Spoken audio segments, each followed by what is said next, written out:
Mortuary static. Sunday night, October 31, 1976. Tony Barron was doing his job guarding a warehouse. Exactly, it was 10:45 when he decided to take a break, so he climbed to the roof with his cigarette and a cup of coffee. The guard sat in the fresh air under the full moon and took a look at the city and the distance in the moonlit streets when his eyes fell on a school about 100 yards away from the warehouse. He saw two girls, with long hair, about the same age. They were estimated to be between 16 and 18 years old.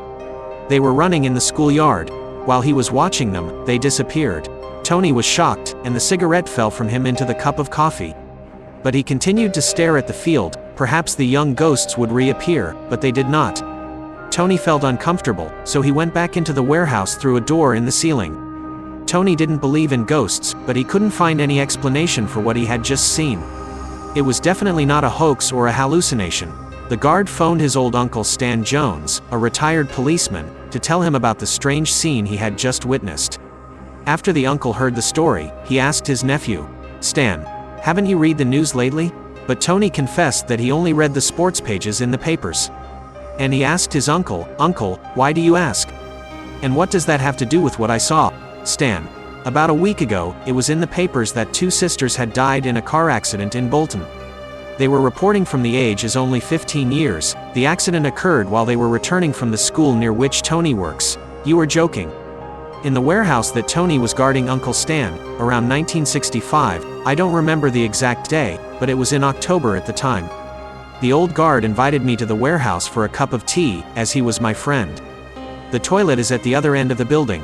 At the time, I wasn't one of those people who believed in ghosts or the paranormal, but when the guard went, something happened that's been on my mind for years. Maybe I shouldn't tell you what happened so it doesn't get stuck in your head either." Tony knew if he really wanted to hear the rest of the story or not, but in the end he asked his uncle to finish the story. Tony continued, "I'm not afraid, Uncle Stan," Tony said as he watched the moon through the warehouse windows and watched the schoolyard anxiously, and the uncle continued saying, "Uncle Stan, after the guard went to the bathroom, I suddenly felt so cold in the place that steam was coming out of my mouth, and then I had this frightful feeling that there was really something beside me." Tony, "How, Uncle?" Tony asked nervously. Stan paused for a moment, then came back and said, "Uncle Stan, it's hard to explain. It's like a situation where people feel like they're being watched. Or there are eyes looking at them and I get really scared of that place and then I see something." "Are you sure you're not afraid, Tony?"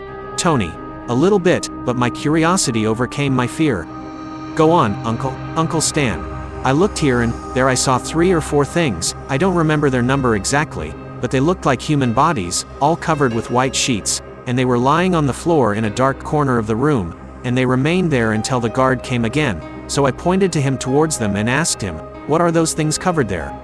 But she suddenly disappeared before he turned around." Tony, "What did the guard do next?" Stan, "Although he did not see them this time, he told me that they appeared to him several times before during his years of work in this place until he got used to seeing them." Tony, "This is really strange."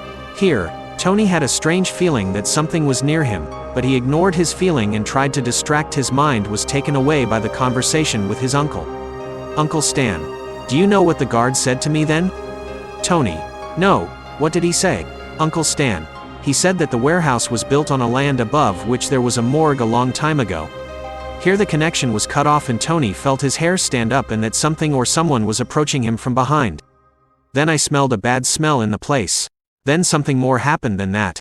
Something cold touched the back of his head." Guard Tony ran as fast as he could towards the main door of the warehouse. He opened it, then continued running to the street and did not stop until he reached his uncle's house, which was closer to his house than the warehouse. After his arrival he told his uncle what happened before his escape, and after the line cut off then his uncle asked him, "Is that why you hung up the phone?" Tony, "No, I didn't hang up. I thought you were the one who hung up, Stan. That's weird. I was worried about you so I called again. Then my almost crazy woman answered me and said to me, 'Tony left and that's what he should have to do it.' Then she started laughing hysterically." Tony, "But there was no one in the warehouse." A year later Tony was sitting in a bar when he met a man who happened to work for 3 years in the same warehouse that Tony worked in and said that he quit the job because of a frightful incident that happened to him when he fell asleep at work one night. When he woke up he found a sinister-looking woman in a long white dress standing over his head smiling. Her face was as white as a sheet of paper and her eyes were yellowish with black shadows surrounding them. There was also a disgusting smell like the smell of decomposing flesh. Seconds later the woman disappeared, and the stench quickly dissipated.